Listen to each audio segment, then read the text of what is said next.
讲到咱国内疫情đang咧加悬，疾管署预估6月底7月初是新冠疫情的高峰，一礼拜来感染人数会超过20万人。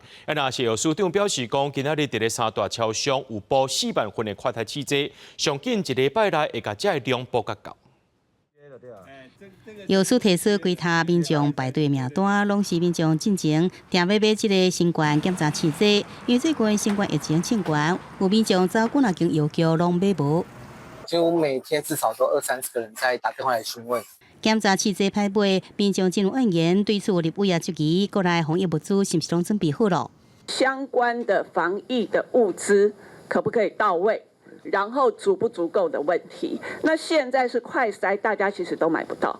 根据卫福部疾管署监测，疫情已经连续7礼拜清悬，有估上最时阵会伫6月底7月初，一礼拜话着人数超过20万人，全台湾话着人数超过170万人。对着疫情再发生，药师讲已经要求厂商提升产能，上紧一礼拜内就使补足这无够部分。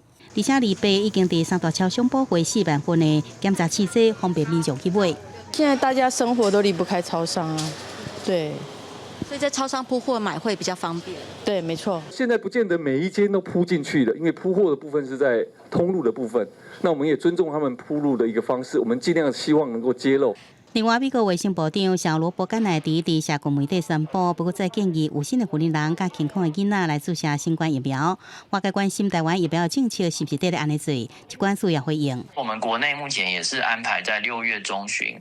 会再开我们自己的 ACIP 专家会议来讨论我们今年秋冬新冠疫苗的接种对象，但也会参考就是国际上的一些最新的建议。另外，外界烦恼疫情清悬是不是造成急诊真侪人？卫福部讲一定甲病院急诊分级分流机制做好，请民众放心。记者综合报道。